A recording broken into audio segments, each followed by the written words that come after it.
I'm Meredith Bouchon. I'm a partner in our emerging companies and venture capital group at Lowenstein Sandler. I specialize in M&A, that's buying and selling companies, really most of the time venture-backed companies. And joined today by Ida from GingerBread, Solomon from March, and my partner Ed Zimmerman. You'll learn all about everyone a whole lot more, but we're really excited for them to be here to discuss our topic today, which is raising seed rounds, venture rounds, growth rounds. Both of our panelists today have a lot of experience doing that.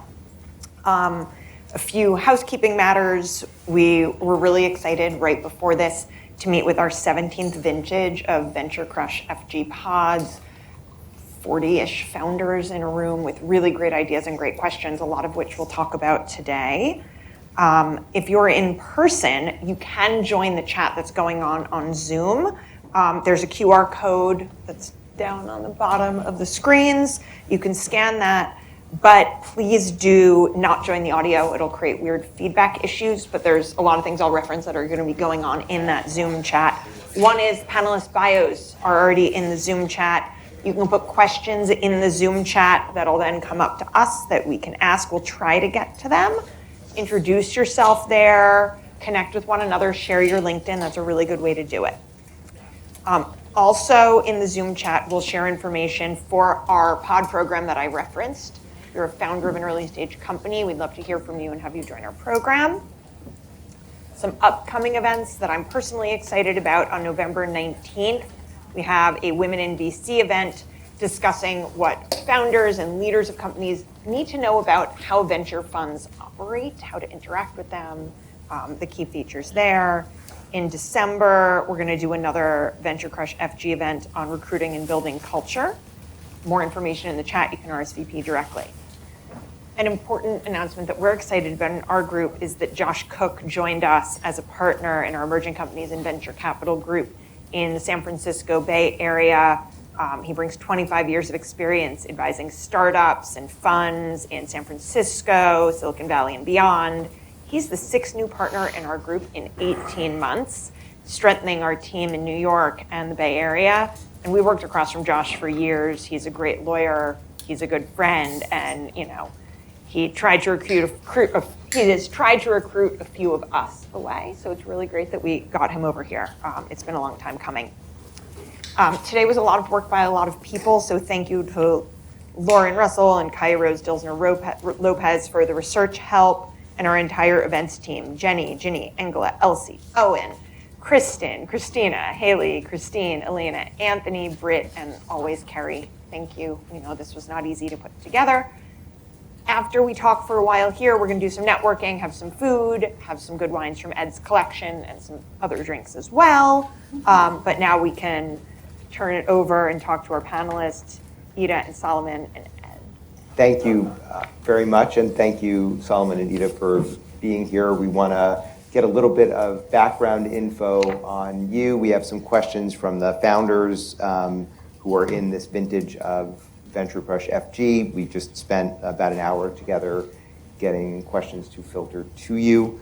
And for starters, let's talk a little bit about background, and maybe, Ida, we can start with you. There are lots of venture investors who say that they add value. You actually sold value before you became an investor, or maybe at the same time, because you were doing some services at Tigris in addition to other things that you were doing. And maybe if you could start with a little bit of your background professionally. Great. So hi, everyone. Ida Ekpoudom. I'm a partner at GingerBread Capital. And we are a family office fund started by Linnea Roberts, who is a former co-head of tech banking at Goldman Sachs before she retired. I started my career at Goldman Sachs as well, although Linnea and I did not know each other until after the fact. So I'm Nigerian by birth, and we moved to the US when I was 5. And theoretically, I'm supposed to be Dr. Ekpoudom right now because I was pre-med, as most Nigerians are. And then I got to Orgo, and I was like, no, this is not going to be the one for me. But ultimately, I ended up studying social psychology, and then I did a certificate in finance. And so I like to say, what does somebody that does their thesis on interpersonal rejection do? You go to Goldman Sachs and you go to Wall Street, and you get to see it firsthand.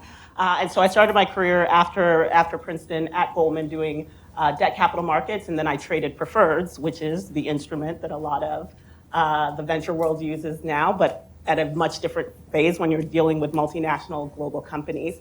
And so I was there in between the two downturns, '03 to '08, did my analyst and associate years, and then ultimately went to business school at Wharton, and then post that worked at Amex, a private equity-backed company in the hospitality space, and then ultimately decided to start my own thing because I was seeing this data around women don't want to be CEOs, women want work-life balance, and I was like, those are not my mother, the people that I went to school with, the people I worked with, and so I decided to start something that would help women that were starting companies really be able to go towards that faster. And because you mentioned both that you're Nigerian by birth and also that you're supposed to be doctor, I'll just note that Nigerians in America are the single most post-college degree attaining demographic, and they are the single fastest wealth accruing demographic in America. And so because our parents aren't happy unless you have at least 2 degrees. I was going to say 2 seems a little short from what I've heard. I know. And I appreciate you owning up to that at the start. And you had a little bit of a leg up in finance on the home front. Yes, my father was a professor of economics and finance at Hampton University. Although he never was he practiced, he was an academic. And so I think given that they wanted me to be a doctor, and then when I went to Goldman, they were like deeply disappointed when I dropped pre-med. But when I then sent a piece of my first bonus home, this Wall Street, this is a great thing. So, it changes. Okay. And tell us what GingerBread is doing now and how that maybe has shifted over the past couple of years, and then we'll talk to Sandler a little bit. So when Linnea has a really interesting story. She did her 30 years on Wall Street, first at Lehman, then at Goldman. And she realized when she retired in 2016 that she'd actually never made a private investment. Even though M&A and all of those things were her expertise, she hadn't actually made a private investment. And she happens to be married to George Roberts, who is the R of KKR. And you would think somebody that is married to such a person and yet they've never made a private investment, I think is a lot to think about of how women who are doing their jobs every day and just, you're out here doing your job, not thinking about the network of, hey, my friend started a company, let me go, invest in that. So that was her aha moment of when she retired, and she was like, how do I want to approach this space? Her very first investment is our only totally all-male investment. And then after that, she was like, how do I want to go about this space? And so she wanted to do what she'd done in banking, was championing, women in the space. And so she started in 2016, angel investing, decided to formalize it through GingerBread. And that's where we started. And from the early days, she did direct investments, and then she did fund investments. And we've continued that throughout from that. And I joined her in 2018. So we are direct investments into probably seed to Series C. And then we are LP investors into emerging managers that tend to be mostly pre-seed, seed stage managers. All right, and we're going to talk about both of those things on our way. And I'll ask a couple of bio questions for you, Solomon, and then Meredith will chime in with actual substance, as often the case. So you run marathons. You're really into food. You were on the board of Black VC. And you wrote checks at early stage, but now you write checks at growth stage because you don't like taking a lot of chances, or because you like overpaying for hyped up companies. Is that what did I get wrong about your bio? Just depends where we are in the cycle. So, I was laughing though because I was also a failed doctor. So I got to Oregon and I was like, you know what, I'm going to go do business. Did you know you could take it at community college? No, I got an internship at JP Morgan. I was like, oh, this isn't so bad. So as Ed said, I actually started my career across the street at Lazard doing M&A. 2 years, I covered power and energy, which was a niche area, but now given the demand around data centers and the excitement out in nuclear, it seems a lot more exciting. So it's kind of coming back to my life. After that, I joined an early stage fund called Tusk Ventures. it was really around investing in disruptive consumer startups. So had the opportunity to invest in companies like Lemonade and FanDuel and Coinbase. And the deals that I gravitated to answer your first point, were a little bit on the early growth. So like Series D, like Coinbase was a Series D, Lemonade was Series B. And what I like most is I get to call customers, I get to play around with the product a lot more. I'm still analytical, so I like to look at numbers and cohorts. So I think I think investors have personalities, and you kind of find your match in terms of where you like to invest. So that's kind of why I ended up in that stage, and I joined March about 5 years ago to spend more time around the enterprise category. So I still look at a lot of like fintech, but in addition, we've been doing a lot of vertical software, cybersecurity, like cloud and data infrastructure, and things like that. Do you do all those things, or just the fund? The fund, March Capital, does that. I focus a lot on vertical software, so where we're seeing AI applications in healthcare and insurance. Even Canva, I would define as a vertical software business, and that was a pre-IPO investment for us. So anything that you would think is mission critical to running a global organization is an area of interest for the fund. Okay, and we were talking a little bit beforehand about your time for the last marathon that you ran. Yeah. So by American standards, I'm a good runner. By Ethiopian standards, I'm not. But yes. Tell them this number. I ran in 250. So yeah, Legit, yeah. like the real winner wins in like 207, and he's at 250. Yeah. Come on. Yeah. And he started it in 2020. Yeah, I started running marathons in COVID. So. I laughed. I'm like, I'm Nigerian with sprinters. You won't see that happen. Do you think of yourself as pretty competitive? I do. I like running because it's like, how would I say, active meditation is probably how I view it. And For 26 miles. Yeah, you know, Which is got a lot to think about. the opposite of doing it from a competitive standpoint. You're just competitive with yourself and try to set the best time you can. And it's like all inputs. If you don't do the work, you don't get the time. Is how I view it. Okay, well, that can be an overarching theme for fundraising, and we're going to want to understand what doing the work consists of or entails. Meredith, you want to? Yeah, let's talk about the marathon of fundraising a little bit, which was a topic in our pod discussion, and is always a topic in our pod discussions. And one of the things we talked about, or two of the things we talked about, is you're pitching yourself and you're pitching your company, and both of those things can be challenging, especially if the person to whom you're pitching doesn't understand where you're coming from. And so you invest in women, and so many women find it challenging and are looked over for funding, right? The funding rates for women and underrepresented populations are much lower. And so that's a pain point, but also, and Salman, I know this is an area of interest for you, we had a conversation about how do you explain to wealthy VCs what it is to be unbanked and the needs of those populations. So I'd love you to talk a little bit about those challenges and how you, in your role in deploying capital, think about seeing past that.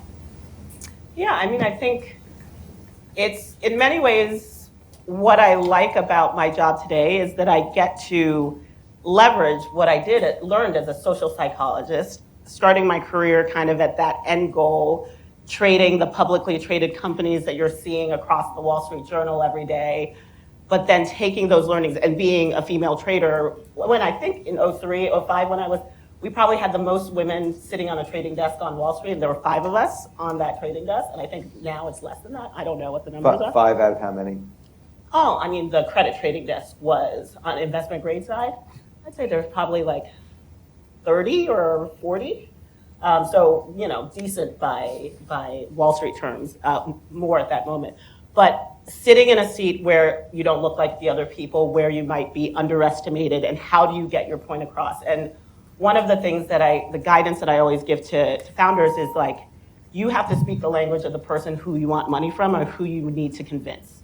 Like, if you come in with a one-size-fits-all pitch, and it doesn't resonate with the person across the room from you, you're not going to get the money. It doesn't even matter if you have like the best idea.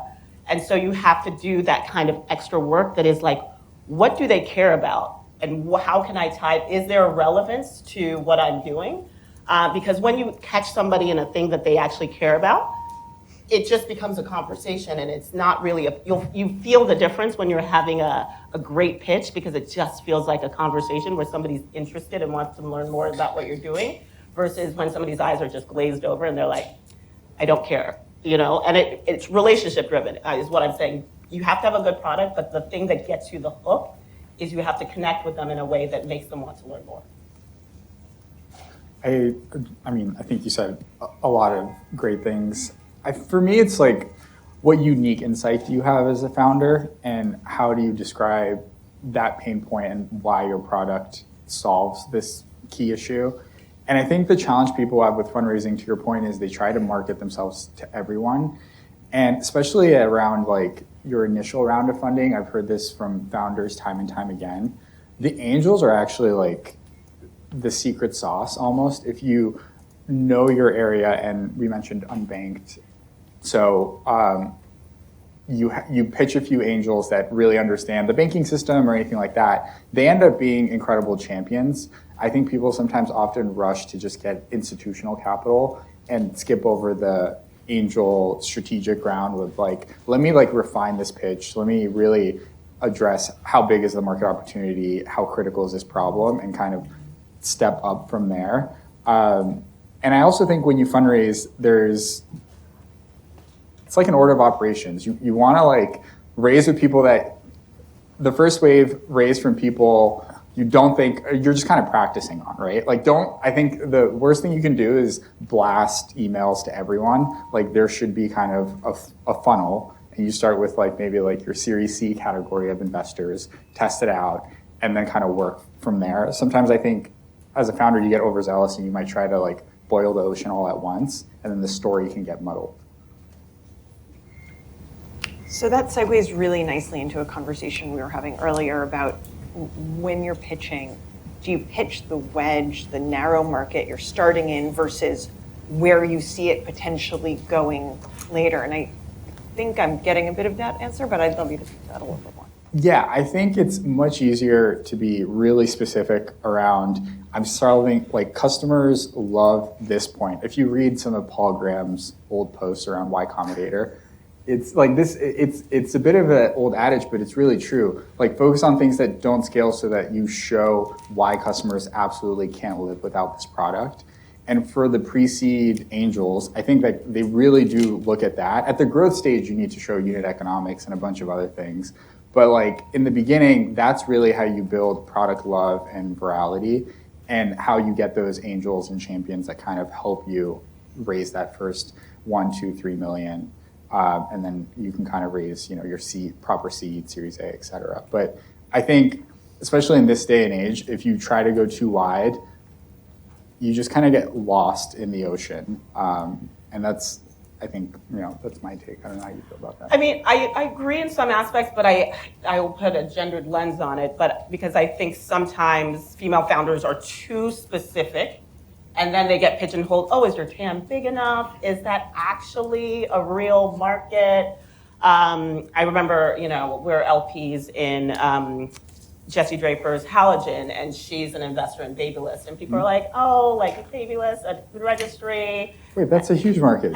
Babies, weddings, funerals. Exactly. But then people are shocked when they're like, they did 800 million or something like that. And they're like, wait, what? Like, because people think, oh, consumer, it can't be necessarily, it's not growing in that way.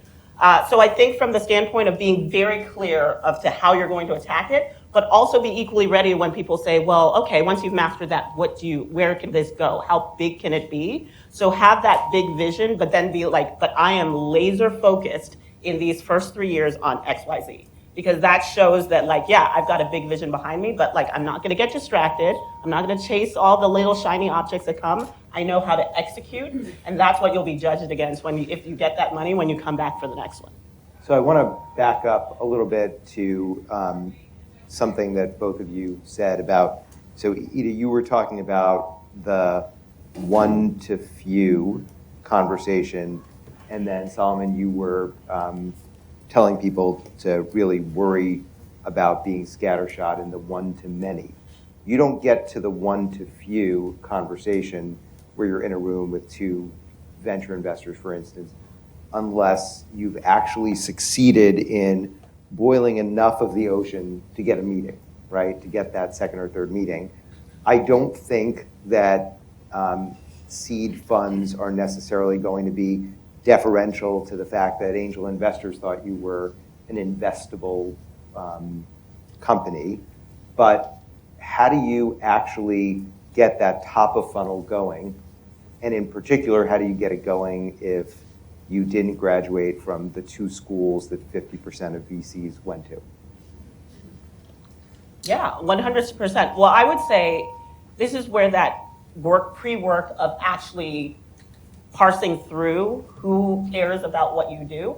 Like most funds list their portfolio companies, or there's companies that were like the V1 or V2, what you do that you're trying to disrupt, looking at who backed them. Like I literally just talked to a founder who's a seed stage founder that just went through Andreessen's speed run, and she's getting really good feedback from her pitch. And one of the things that she said was talking about kind of the correlation of going after intersection of social, K-pop, and all of these kind of things. And I was like, oh, I'm having coffee with somebody from Altos Ventures coming in from Korea. And I was having coffee with her, and because I had both of those in mind, I said it to her, and she was like, oh yeah, we were early in Roblox, and we, based in Seoul, we have a lot of connections into the K-pop, and this sounds interesting. Let me loop in one of my colleagues who happened to have been at that demo and wanted an intro to her.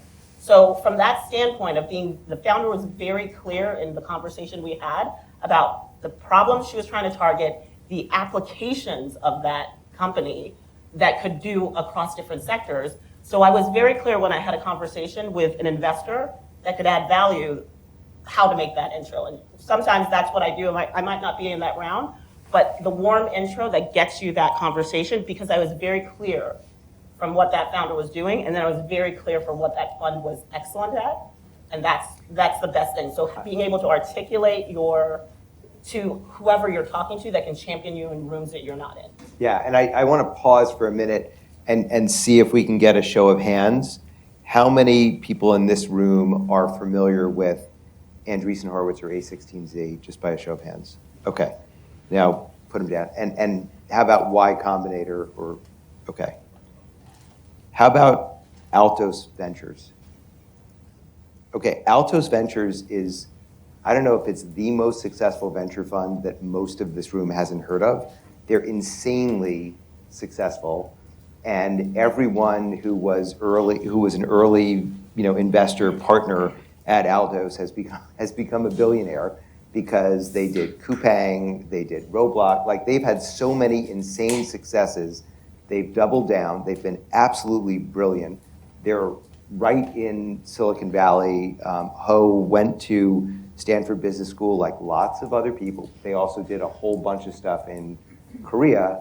And one of the things that I think is really worth focusing on is perceived brand equity and earned brand value. And I think we make a lot of mistakes when we're shopping for funding and when we're chasing shiny objects that are completely divorced from actual performance, history, track record. And I think Altos is a fantastic example. And I can give a specific example. One of our portfolio companies is TeamSense, and they are automating and around the factory workers and people that might not they don't log into the HR platforms. She was raising her Series A, went with Altos, and she said, when I had my meeting with them, they knew more about my business and gave me insights than any other investor I talked to. So it wasn't them asking me about my business. They were like, this is interesting about what you've done. We've seen X, Y, Z, and we see these kind of opportunities. And she was just like, no other conversation she had. They came in adding value even from because they'd done the work on her. So that's really interesting as well when you see an investor that can tell you more about your business, so they get it. So how do you do that targeted research to figure out that there is an Altos Ventures and holy crap, I really need to talk to them? And how do you then craft your pitch or put your messaging out into the universe so that you either get there or someone tells you, you're wrong for us, you should try to talk to these people, and oh, by the way, I know these people and can send something over there? I would say, to Ita's point, it's really knowing the market you're in and seeing who's actually deploying capital. One thing, I mean, every VC will usually end your meeting saying, let me know how I can be helpful. And in those meetings, like, be as specific as possible. Because if you just say, oh, let me know who else I should talk to, people haven't mapped their network that well in their head. But if you say, hey, Altos has been doing a lot, I see that you're co-invested with them, or come up with any reason and say, like, if you could introduce me to Ho, that'd be great. I think like that is one strategic thing that founders can be just really more specific on what your ask is when talking to a VC. And you can do your homework, LinkedIn, see, you know, who their mutual connections are, et cetera. But I think that's one. You guys are in New York, so fantastic. I think actually being on the ground and letting serendipity happen a little bit makes a big difference. And I would say other than that, like there are other, I mean, I don't want to be like the classic VC saying like AI, but now I think there is like a lot of information out there to help streamline your top of funnel, whether it's like leveraging, you know, ChatGPT, PitchBook, like even just like news data around, hey, like who should I be talking to, who's deploying the most capital, and just seeing where kind of those networks lie. And that's hard. I know like the Silicon Valley, Stanford, OpenAI, and like that community is very insular, but it is part of the uphill battle in terms of like, you know, playing it on multiple fronts in terms of how to like break in and kind of expand your own network. But I would say those are a few things. I don't know, I'm sure it's still up because the internet is forever, but one of our other founders, Iman Abu Zaid of Incredible Health, when she did her Series A, I want to say Andreessen led it, but she wrote a blog about how she did it. And she wrote down, I think it was one of the rare times I've seen it, listed the funds, listed how she went about it. So if you Google like Iman Incredible Health, I think she was on the NFX podcast because I think they were her seed investor. But she like not only then articulated, but then she wrote it out and linked her resources to show how she systematically went through it. And I think like it might not be applicable to your sector, but I think the way that she thought about how she went about actually tactically doing it was really, it was helpful in a way. As a playbook. As a real playbook of like, here's a list of funds and here's what I found that they're focused on. Like that was that strategic and that intention. And is there, to Solomon's earlier point, is there an example you can think of where at the end of the meeting when you said, how can I be helpful? Because you know you're required by law to say that at the end of those meetings.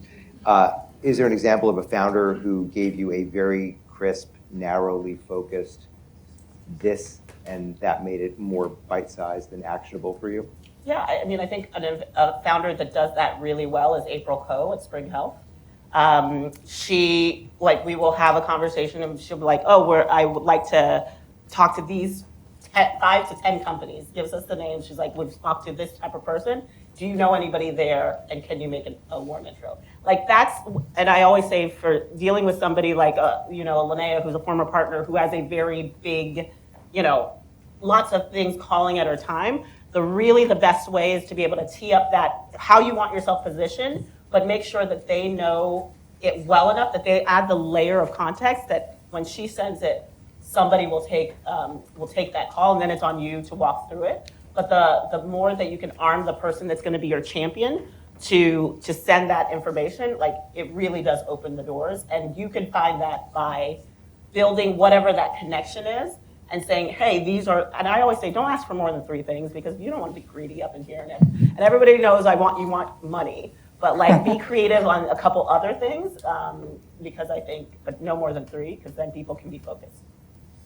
So we've talked a lot about warm intros, which are great, but not everyone is already in the networks to get the warm intros. So how do you break through as a founder to get that first meeting with someone who then says, how can I help you and make the next warm intros?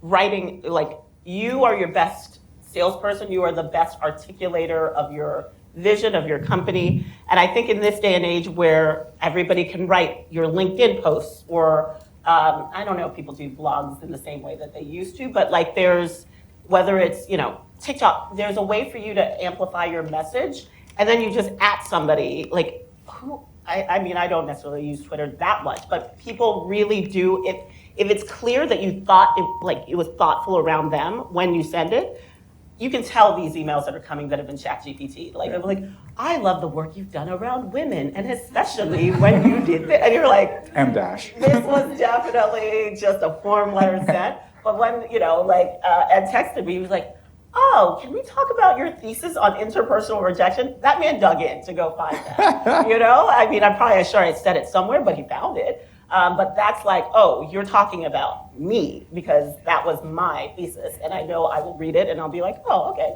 let's engage.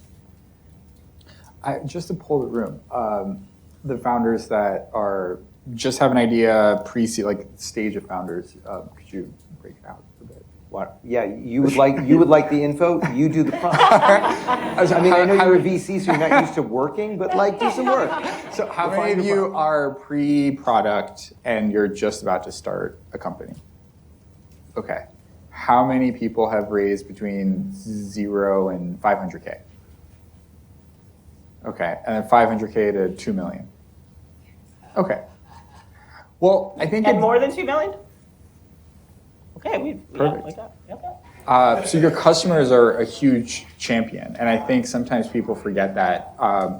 Not only can they'd be a pilot, you do experiment with new products and expansion, but also as a source of capital and networks.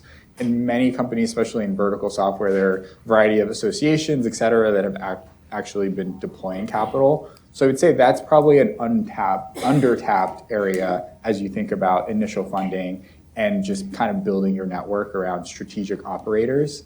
Because a lot of people that have had successful exits end up usually sticking into their area, whether it be supply chain, et cetera, and are active angels. So that would be an area to uncover with your customers in terms of you love the product, who else should I be talking about or talking to, bringing in an advisor network, things like that, I think are really important if you don't have the traditional kind of Silicon Valley VC like Rolodex to tap into immediately. And I think we also need to, have people take a hard look. What kind of company are you building? Does your company actually need venture capital? I think venture capital has been made to look like, that's the only way to build a business. But, I got to, go recently on a trip and was invited by a founder who I love an immigrant story. She Persian, grew up in Canada, was supposed to be a lawyer, was coming back to sit for her bar exam, and she played, there's some hockey version in Canada that's not hockey, but it's kind of like hockey. I don't know, that sport, she was playing that, but she'd wear her hair short, but she would love to play with her hair and do different things when she wasn't playing. And her father was a plastic surgeon in Iran, and when she would go to visit him, his assistant would show her extensions. And she ended up being like, oh wow, went back to Canada, couldn't find it.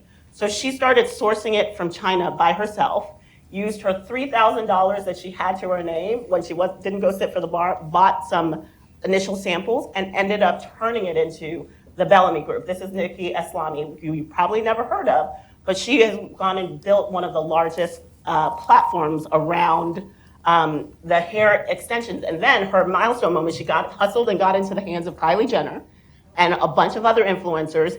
It took off. She sold that in 2022 for multiples of hundreds of millions, and she never took outside capital until a growth round, 5 years before she exited, right? So she built a business based on actually making money with the thing that you sold, scaled it, and then only took the capital of the growth capital to get to the next milestone to exit. And so I think people need to understand that it's possible. And let me be clear, I was sitting on the yacht that she owns. You can end up actually doing a real business that leads to transformational wealth without necessarily having to take venture capital. And I think in the market, actually, we're going to see some really incredible companies. Like Midjourney is an example that's profitable. They never plan on raising any more money and just pay a dividend out to their employees and founder. And I actually think where we are in technology, the generalist is going to get rewarded because a lot of the technical capabilities and barriers are coming down. So similar to the iPhone moment or cloud, the input costs have come down so that you can build a great business without having to be on the kind of venture flywheel. Because the challenge with venture is like once you take it, people are expecting hyper growth and an exit in some time frame. And especially when the market is, if it's frothy, whatever the market conditions are, and when you have to go back out and raise, like that creates a lot of pressure on your business and the decisions that you would or would not otherwise make if you didn't have to worry about raising another, $20 million. So the generalists present a problem because we talked about, if you're going out to market to look for venture funding, you really do want to focus on the people who are likely to invest in you. In the room before this with the founders only, we talked about, getting to understand who your likely investors are. We can overscreen, and we don't know whether this generalist or that generalist might stretch a little or might be interested in something that they haven't already done that is not discernible from their portfolio. And if you're saying that the generalists are going to fare particularly well, how do you figure out which generalists you want to approach when they haven't done anything in your specific area yet?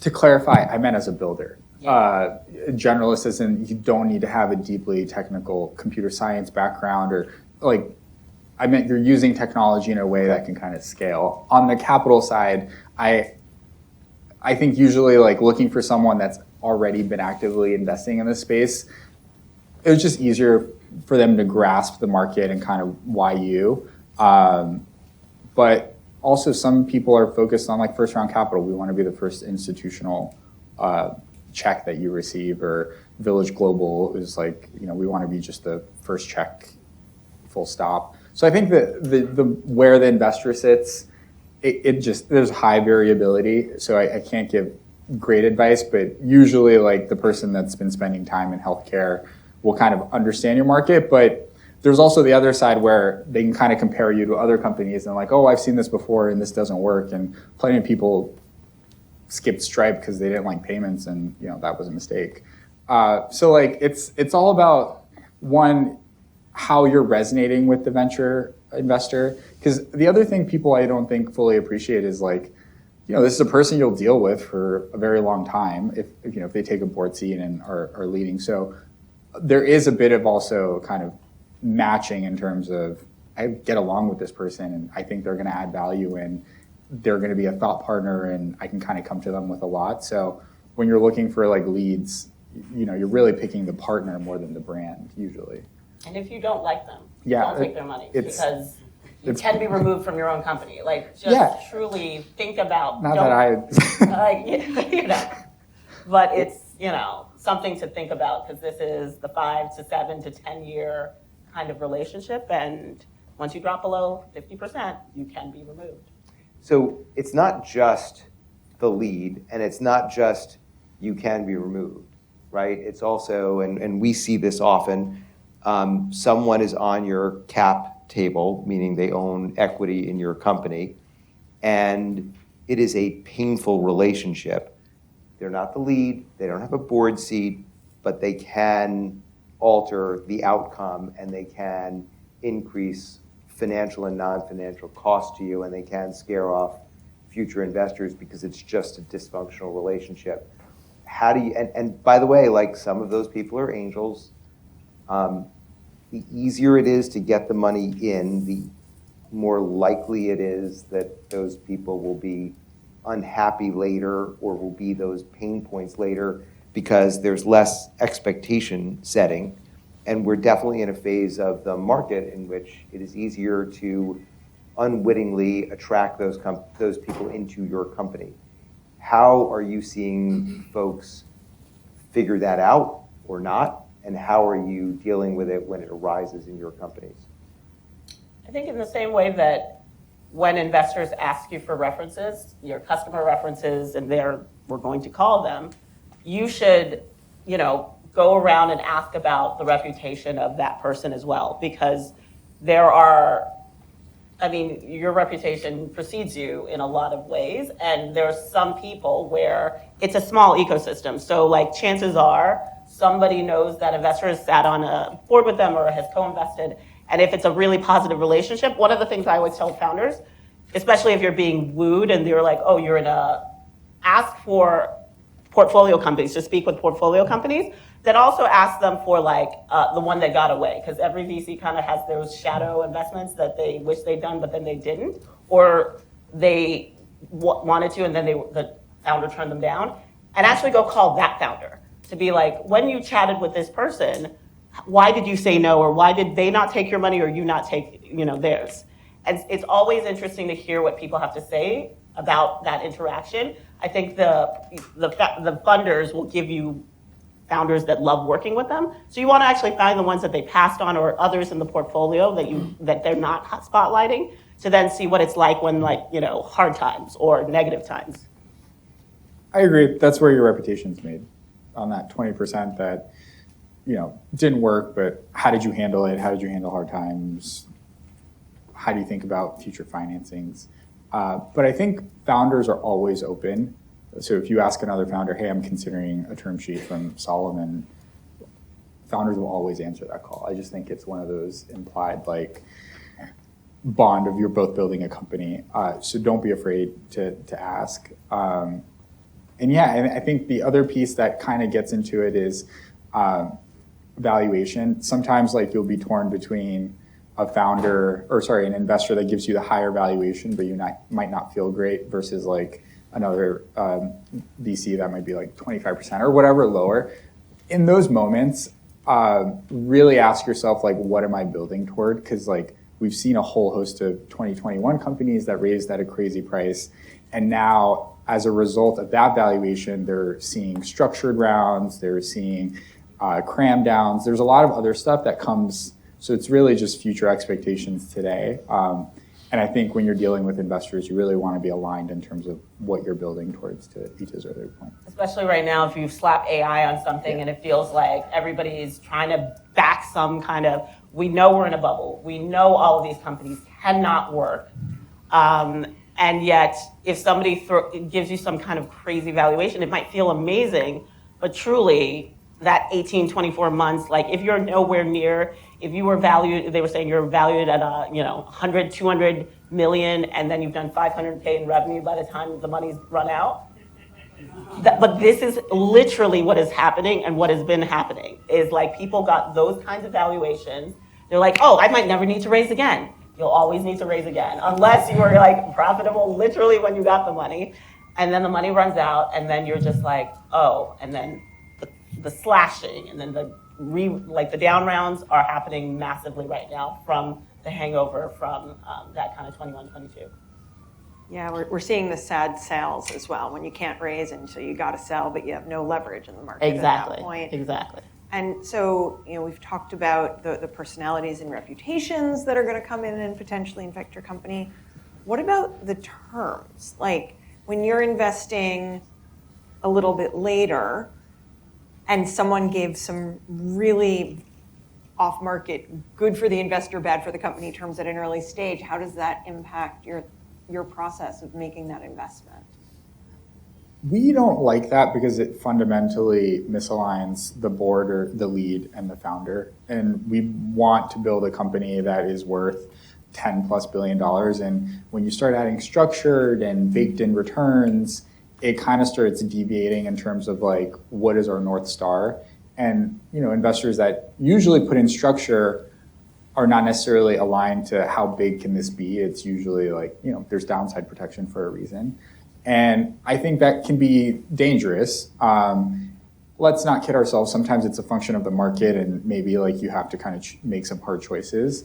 But I think that misalignment also is kind of bleeds into the culture of the company and how you think about growth. And it's one of those things that's very hard to fix, once it kind of goes wrong. And we're seeing some term sheets where, I would say later stage investors are thinking about bringing in not necessarily as hard as participating preferred liquidation preferences, but baked in returns and things like that. And we just don't, even if it's favorable to us, it just doesn't, it's not something we agree with in terms of a company that we think has outsized upside potential. So I'm just going to jump in on participating preferred liquidation preferences, which I'm going to assume some percentage that is below 50 of this room knows what that is. It's not necessarily your job to know, unless you're an ECBC lawyer at Lowenstein Sandler. It is very much your job Literally in your our job. group to know what that is and to be able to do the math. You guys got that right? Okay. But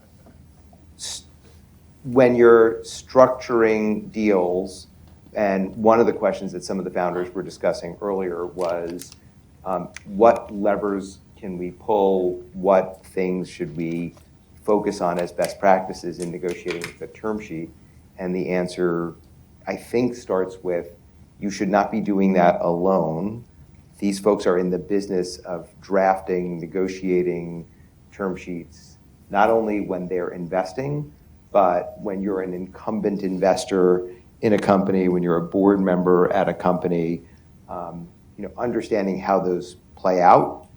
And there are lots of things in those term sheets that will have consequences that you won't really understand for 8 to 10 years down the road, or 2 years down the road. So it is important we don't have to go into what participating preferred is or how the math works. The goal is alignment and managing expectations so that you're not surprised in 2 years or 4 years. And I think there are things that can create real misalignment. Speaking of misalignment and speaking of investors who can be painful or not, can you talk a little bit about SPVs and RIAs and maybe start with what those things are? Sure. One other thing that is, I think, relevant to this group Please. is be careful with stack safe and things like that. Yes, that's what I wanted to because say. you forget how quickly dilution can hit you. So talk to your lawyer. Like raising 10, Yeah. 20, 30 million on safes is not a good idea, right? And people have done that. So from the standpoint of eventually that converts, or you get told, oh, well, now I need to kind of maybe reprice myself. Don't put yourself in that predicament. And also, if somebody really wants to do a deal and they say, oh, but you have too many safes, that just means they don't want to do the deal. Because if somebody really wants to do a deal, they don't care about the past investors. They will be like, this is the term sheet I'm offering you. Go give it to those existing people. They'll do it or they'll not, or we'll wipe them out. Somebody that wants to do a deal with you will do it. And if they don't, they'll just be like, oh, well, this and that and the other. But don't put yourself in a bad situation with the uncapped safes and the converts that just pile on top of each other. On the SPV point, it's a special. Actually, before we get into that, just because you teed this up so nicely, so people understand that it's much easier to raise money on a safe. And stacked safes, you're not referring to having 5 safes that are identical in a single round where you're raising $1 million or $500,000 or $250. You're referring to a safe that has a certain type of valuation cap here, and then the next week or that same day or 2 months later having a different valuation cap and then a different valuation cap, and you get what you want and you get what you want, and I think I can charge more. And so you're stacking different instruments and creating these layers. That has real consequences, and not to geek out too much on this, but just a little. When you do a preferred stock financing later, all of those safes are going to have to convert into preferred stock. And because they have different terms, they're going to convert into a different layer of preferred stock. So your A round will actually be 5 different rounds. It'll be an A, an A1, A2, A3, et cetera. And some of those little groups, like a $20,000 strip of that A round, will have a veto right over a whole bunch of things because of the way that safe worked. That's not what you expected. And similarly, when Ida, you just said converts, there are convertible notes that have different types of protections. And those convertible notes also assume that the company will either get financing or be sold. We are seeing lots of situations that are The coin has been tossed and it never landed.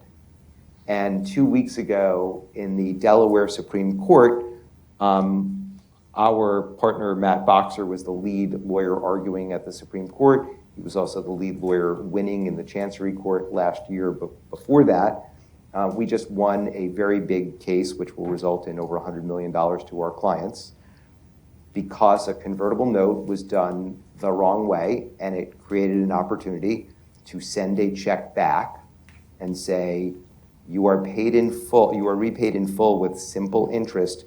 You do not get any equity in this very, very successful company. Have a good day. And that was a very painful lesson, not for us. We won that. We won that twice at the Delaware Supreme Court. We're done. It's a very painful lesson in how those little things can result in massive problems because expectations can diverge from what's actually going to happen on the page. Now, SPVs. Yes, so it stands for Special Purpose Vehicles, and they've been a lot more popular. So you'll probably have seen, you get an email saying, oh, I have allocation to some growth stage company, would you like a piece, SpaceX, et cetera. The one challenge is also, a lot of these are nested, so like it's an SPV and an SPV and another SPV, so as a founder, I would say like it's okay. It makes sense if it's a bunch of angels or it's a lot of strategics that you don't want to do a lot of paperwork and to avoid that $20,000 LP that might ping you too much for information rights. Like you can package them all into one vehicle that someone else can manage. So I'm seeing them more. I would say like it's neither good or bad. It's just an instrument. But just make sure like if someone is like a fundless sponsor, so they don't have a fund, so they just create SPVs on a deal-by-deal basis, you just have a good understanding of what actually is in it and the terms around information rights, et cetera, I would say. And make sure that, you have, that all the underlying holders cannot be emailing you all the time, and that whoever created that SPV is the point of contact to their LP base, because like that's the worst if there's like 50 people in an SPV and all of a sudden they're like, well, I'm a member, I'm a piece of this company, and start emailing you. And to Ed's point on non-financial drains, your time is the most valuable thing you have, and it'll be a small investor that just like keeps pinging you and is a distraction. So it's really important that you're aligned on that. And I think people often, we hear venture investors are hard, SPVs are easy, family offices are easy. And so what we'd really like to do is go the easy route and do an SPV. And what that means is rather than me making the phone calls and trying to get the meetings, the person who's putting together the SPV is going to make the phone calls and try to get the meetings. But that person on those phone calls is talking about your company. And they're making representations which may or may not be accurate, may or may not be true, intentionally or otherwise, about your company, your confidential information, and the entitlements that those people on the other end of the phone will have, and what their expectations are, and whether they can reach through the person putting the SPV together, not just to annoy you, but also do, what's that other thing called? Sue you. To also sue you later when things don't really work out. And sometimes because they're layering in an extra fee because there is no free lunch, there can be other issues that arise with that. And when you think about, you mentioned nested SPVs, when you think about the nesting of opaque securities, I don't know how many of you remember the global financial crisis in 2008, but there were a lot of nested opaque securities. And so no one understood what they had and what could be unwound and how. And it's a bit like that. I'm not saying you shouldn't do them. I've certainly invested in some. I'm just saying, you have to have some understanding of who is on your cap table and what they have. I think rule of thumb, just make sure they've done it before. It's not their first time. They have a portfolio, and that usually is a good just kind of sniff test of like, okay, I can also call someone else they invested in just to double check what they're saying. And did you want to do The RIAs? RIAs, I think it's a natural extension. It's like registered investment advisors. We see them a lot more these days in like larger growth rounds where there's a lot of secondary, for example. Like Canva did a big secondary a few months ago, and a lot of these RIAs kind of participated. And especially how big the private markets have gotten, I imagine they'll start doing things at an earlier stage as the ecosystem evolves. It's just something to be more aware of. These are kind of, Morgan Stanley has one, Citizens, even, industry. I mean, like Andreessen, Andreessen, GC, yeah. some of these mega funds are now RIAs because they need to, like, the venture market is only so big, and so you need to be able to they're diversifying the abilities of what they can do. So yeah, it's an interesting dynamic that we're seeing in the ecosystem right now. So I want to talk a little bit about top quartile performance, or the myth and misperception of top quartile performance. We alluded to it a little earlier, talking about Altos, which has actually returned a ton of money to its investors and other firms that have spent a ton of money on marketing their brand. And then talk a little bit about how much traction founders have. So in terms of top quartile performance, Ida, you said earlier that GingerBread has invested in numerous venture funds. And when you're looking at trying to tell the difference between a fund that sounds good and a fund that's actually going to make you a lot of money, and where you're not going to feel icky about having been an investor in that fund later, how do you think about performance of a fund 3 years in? Because that's a really good proxy for how founders might feel 3 years into their investor relationship. Yeah, I mean, I think ours is really interesting in that, when I started in 2016, I joined her in 2018, and the earliest vintage of fund managers we were in were circa 2016. So some of our funds are getting ready to be about the 10 years old of those vintages. And what is interesting when you look across the space in general, the on paper value, like TVPI versus actually DPI, when they actually give you cash in this space, is wildly different.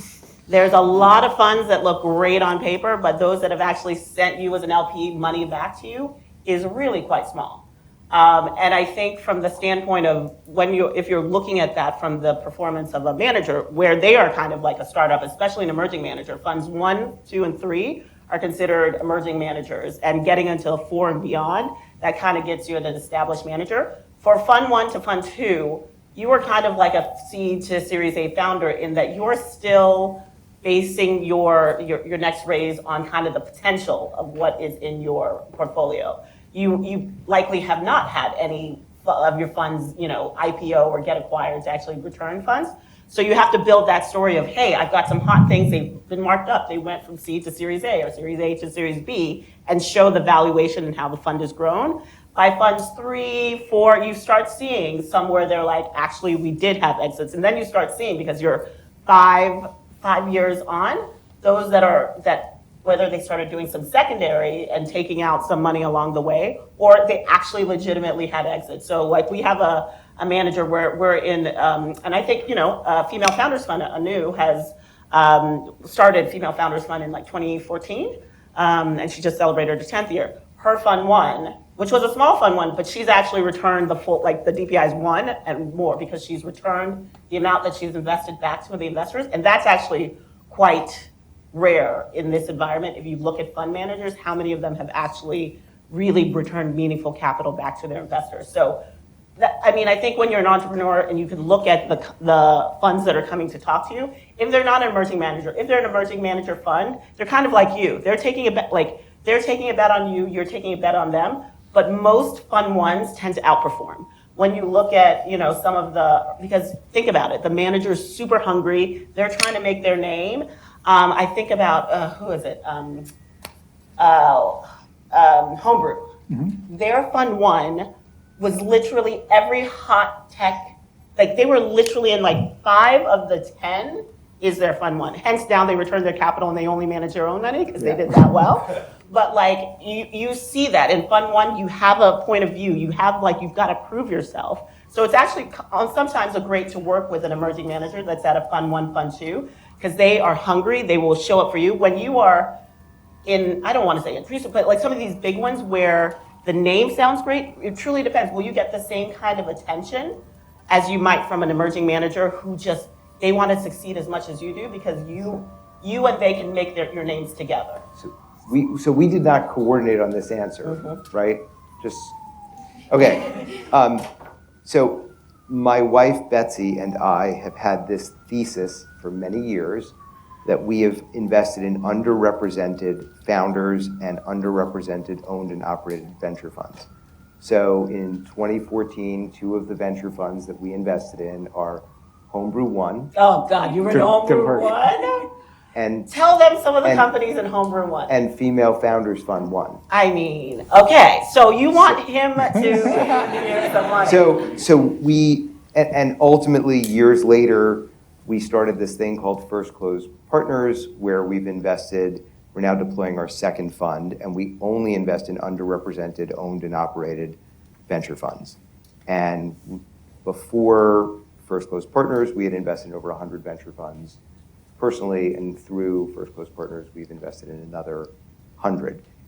And by the way, Ho from Altos is on our limited partner advisory committee for First Close and is an investor in First Close.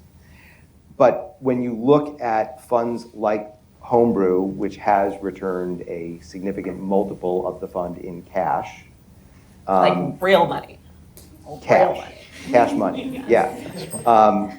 Or there's another underrepresented owned fund that we invested in that year as well that was in 2 of the same deals, and bless their souls, they too have returned a multiple of the cash, and there's still more to come from those funds. And I know Satya and others don't want these things disclosed because we do want to keep venture very opaque. But investing in, like there is this great opportunity to invest in these underrepresented emerging managers. And I think Anu gives a great example. She had her AGM and Kate Ryder from Maven came and spoke, and she talks about this from the standpoint of venture is a game of outliers and conviction. The earlier you can have conviction and go in early, the better. So Maven, which is now, it does online women's health, and they were one of the first telehealth platforms. In 2014, people were like, what's that? Nobody will take healthcare online. And so Anu was I think her very first check-in where she was like, I see what you're talking about. And I think the most recent valuation, it's definitely a unicorn now, but back in 2014, that was one of the bets where she was like, I see the problem you're trying to disrupt. I believe when nobody else is thinking that this is something, that this is the thing. And so that's when you do the outlier of like being the one that picks the one nobody else is looking at, and being, and what she said was like she got her the Series B investor because it was still really hard when she got to the Series B to find out, and a new value add of an investor went and like found her the lead that would be the Series B lead to make sure that it was not going to go to zero. And now it's a unicorn and thriving and has helped create a category.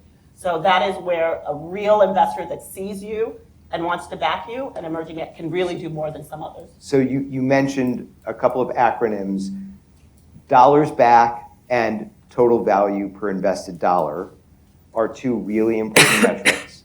The Wall Street Journal at the end of the year published something indicating that 3 or 4 year old venture funds had returned, 90% of them had returned $0 back. Now that's not a bad number because they're not supposed to return a lot of cash back when they're 3 or 4 years old. And when we did analysis in our own portfolio with a number of funds that had returned a big multiple of cash back, multiple of the entire fund, all of those funds had taken 7+ years to return any the first meaningful cash. Usually it was around 9th year. Cambridge Associates just recently published data showing that 87% of all venture funds are in the life of the fund, end up in 3 or all 4 performance quartiles at some point in the life of the fund. So you're a top quartile performing fund in year 2, you're not in year 9. You're a third quartile fund in year 3, you're not in, year 7, you're top quartile. And if you look at a company like Roblox, which first round did as well as Altos, it took them 8 or 9 years to have meaningful value, and then it just did this. So you have to be really careful. They also found that fewer than 2% of all venture funds are in one quartile for the entire life of the fund.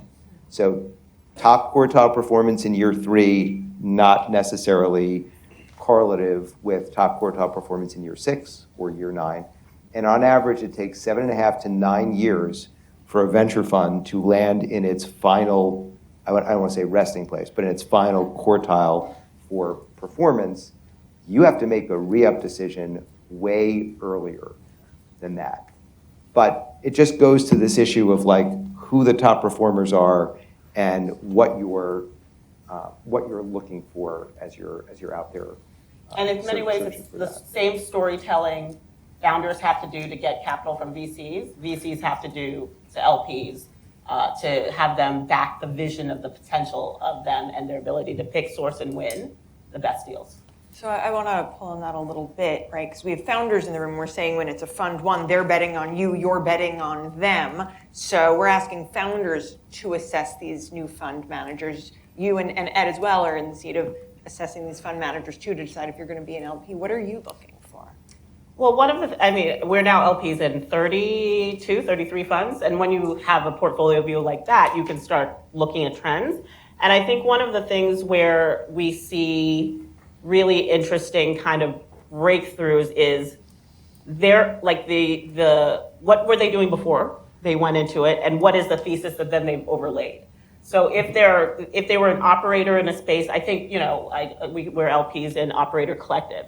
Malin was a longtime operator, lawyer. She founded the legal, was it one of the big conferences that is done out in Vegas, but she was a longtime sitting operator in the tech ecosystem. And one of the things that she saw is everybody wants the CEO of Zoom or some of these other people to be investors in them or to come work for them. But it's the person that was the chief general counsel or the head of sales that doesn't necessarily get tapped to be put on boards, but are actually the ones doing the job on the day-to-day. And so Operator Collective, she built a firm where her LPs are not only institutional, but then she went to operators and gave them good terms such that they could make their first LP investments, but then also be tapped for deal sourcing and diligence because they sit at some of their sales. I think she does have the CEO of Zoom in her LP network. So they are sitting operators at some of the top tech companies in this country and globally that she could call upon both as when she's sourcing a deal, they were like, is this a problem in your space? So that's the kind of thing where it builds a differentiated model that I think for a fund one and fund two, you can raise on because then what you see is other operators hear about this and they're like, I'd like to be a part of a second fund. So that reinforces it. And then the deal flow that you see is differentiated. And that's one of the things we look across because there's 2 ways where I think companies do well. You see some that do deals together, those firms that you see they're always in the same deals together and they kind of move the markets together. And then it's no different than in trading where you bet on an outlier and you see that this company is in nobody else's portfolio. So they truly have a differentiated point of view and they're taking that wild bet that nobody else does. So there tends to be, we see in the fund managers, those kind of 2 things.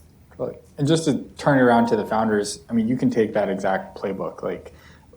LinkedIn post, there's an ERP company called Dual Entry that raised, and if you looked at the list, it was CFO of Snowflake, CFO of Salesforce, and I'm only use them as examples because those are customers that they want.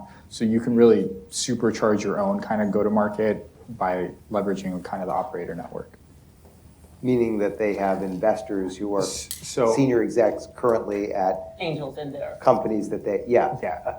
And just so that we're clear, conflicts of interest, but very often done that way and done successfully. I can't speak to the legal part of it, but Well, I mean, it I is think very. and there's some things like, on Wall Street, like if you work at, say, Goldman Sachs or so, you can't invest in publicly traded companies in most period, because that's what the firm, but you can make private investments. They have to go through compliance, but that's an area where people that are working on these, unless you do the private side investment, then I don't think you can do it either.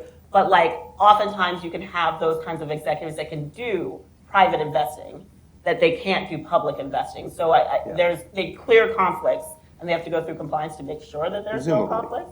But a lot of them, more than you think, can actually do private investments.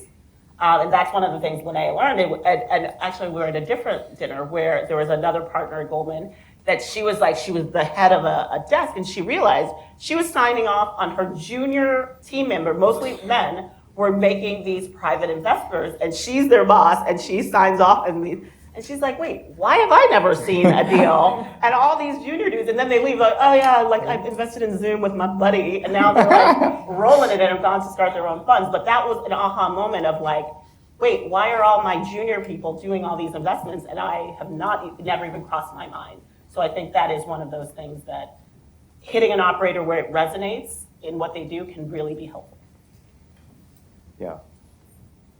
Can we talk about traction and what you have to see for traction? One of the founders in our session, I thought, put it particularly well, which is our ARR is neither A nor R. And what that means is... Well, I mean, we are in a world where we had WeWork that had community adjusted EBITDA. So like people make up all kinds of crazy things Right. that are not real. So ARR, and annually recurring revenue, and what this particular founder meant was we have some pilots, right? We have some special projects, and we want to show that because like we have to, it's in our numbers, and also it's a sign of traction, and we don't know that it will recur. Can we raise funding from VCs, not just angels, based on that? How do you think about that and other like early pre-real ARR metrics? Yeah, I think absolutely. I think in the early stage, it's really around one, conviction of the investor, as Ita mentioned, and I mean, we're in such a weird market that like the letters don't even mean anything because there are Series D companies still with no revenue. But I think you really want to highlight these customers, and if it's a pilot, let's say like they're paying you $100,000 for like a 6-month trial, or what, $1 million for a 6-month trial, whatever it might be. I think you really want to use them as a pilot customer in which you really are going deep and are understanding the pain point and the potential of it, almost like a schematic for your future kind of go-to-market and roadmap. And I think you can highlight that based on what you think the ultimate contract could be, like once you've scaled, but also like really highlighting how deep the product is and things that are not financial that investors will care for. Like if you have a pilot with Lowe's, I don't know, and you're selling it to the chief marketing officer. I'm using an example of my friend who's actually doing this. And I'm able to speak to the chief marketing officer. That's a huge data point. And I think you really want to use these early pilots as your real champions. And they're almost more valuable from that reference / future potential than the incremental pilot revenue that you're getting. And I think if you approach it from that mindset, it really repositions kind of the conversation. And I mean, I'm not going to say revenue doesn't matter, but there are a lot of other ingredients to a successful pre-seed seed round outside of just pure ARR. And I think, how big is the logo and how difficult was it to get? Because there are some companies, and I think in this AI moment, right, there's a lot of companies trying all kinds of these new things, but then it comes to, which is why we asked about retention of, are they doing the the spray and pray, try before you buy, so we can be like, we do AI. And then come a year later, or the pilot ends and they drop you. So I think from the standpoint of, if you can speak to and also major enterprise, like if you're selling to enterprise, major enterprises often do not want to do business with a startup because most startups fail.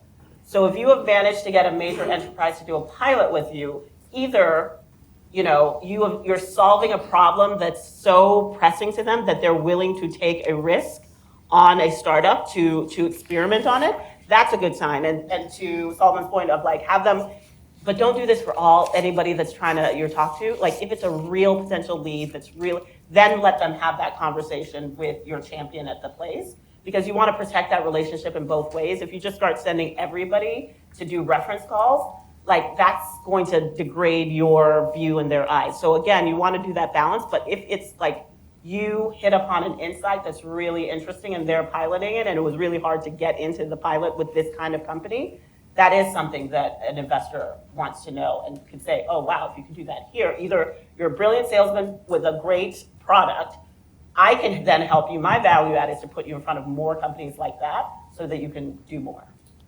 And you're able to use them for FOMO, right? Then you can kind of see who's their competitor, who's in the adjacency to really build excitement around your product. So you have, 3 eggs as opposed to 1 while that pilot is continuing.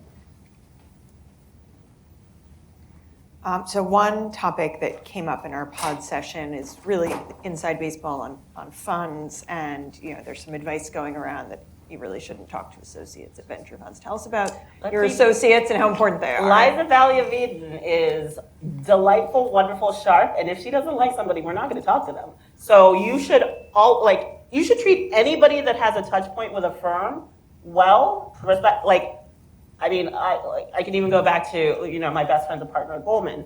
You cannot I'm her best friend, so I can get to her. You cannot get to her if you don't go through Natasha. And so if you think I'm talking to the assistant, let me be rude or dismissive, no. It doesn't matter how junior or how senior you perceive, there's a reason those people are part of somebody's team.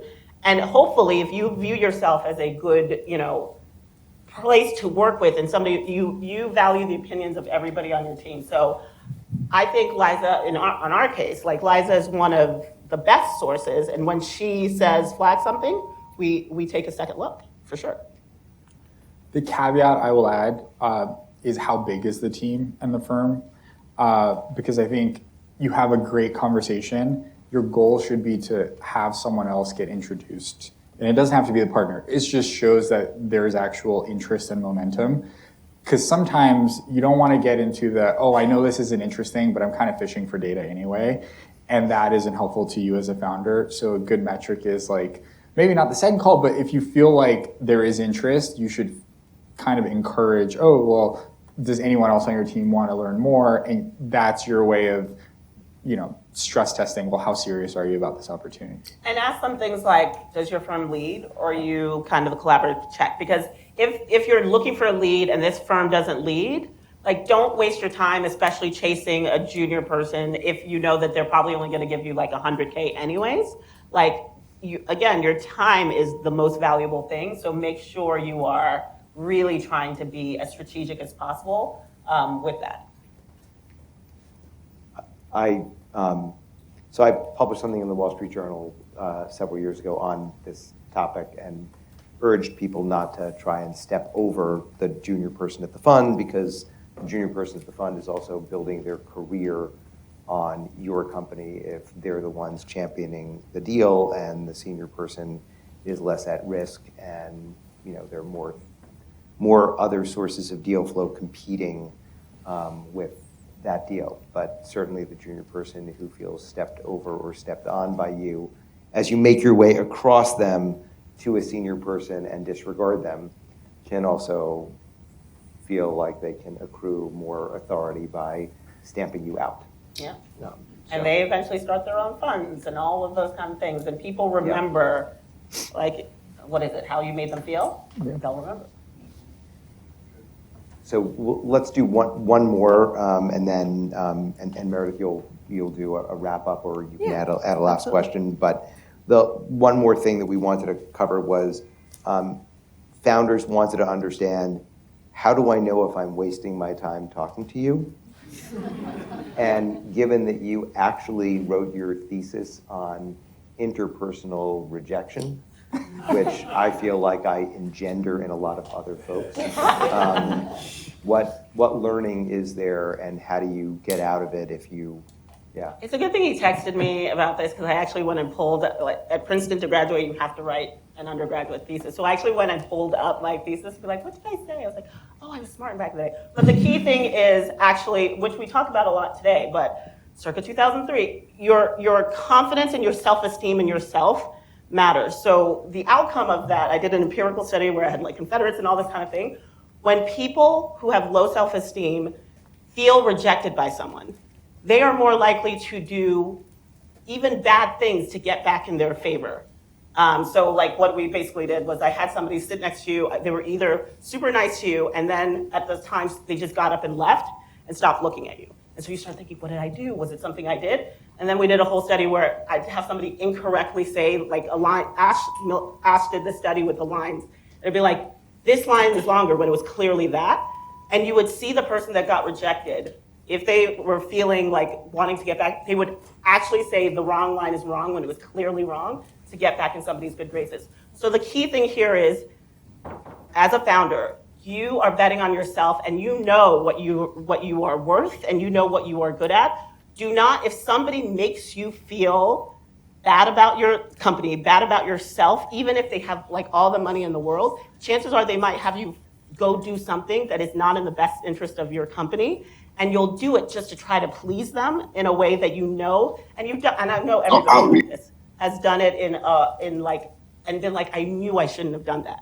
So like it's been scientifically proven, just when you have that gut instinct and you're confident in what you've built, don't follow somebody that you don't like, because they'll probably lead you to do something you do not want to do. So that is circa 2003 takeaway that is really applicable now.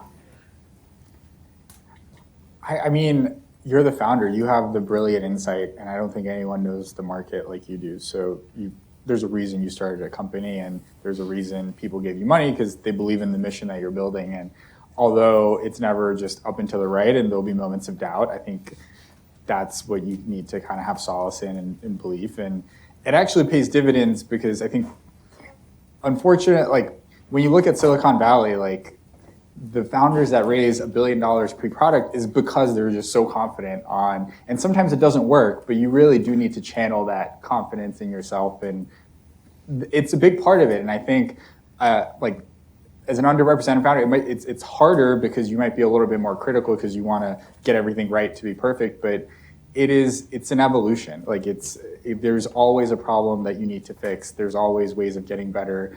You're always recruiting better talent, dealing with fires. So I think that's just part of the journey. And I think that confidence piece is what you just need to like reinforce every day. And there's lots of mediocre people that succeed. Yeah. And so you don't have to think that sometimes you have to reinvent. It's often the person that then can execute the best, because I always laugh. I was like, I wore my sweaters backward. I could have done Snuggie, but did I? I did not. And that, like, when it's sold by Nike, you just turn it around and turn it into a company. But there's a lot of people that have ideas, but very few people that actually go commercialize it and turn it into a thing. So, like, you are already doing what the majority of people do not, and that's an entrepreneurial path. All right, that's a good note to end on, and a hopeful note to end on. So thank you for your candor and thoughtfulness today. Thank you everyone for coming. As I mentioned, we have some really good wines, and we look forward to spending some time with you. And for those of you who joined on Zoom, thank you, and hopefully we'll see you in person next time. Thanks, everybody.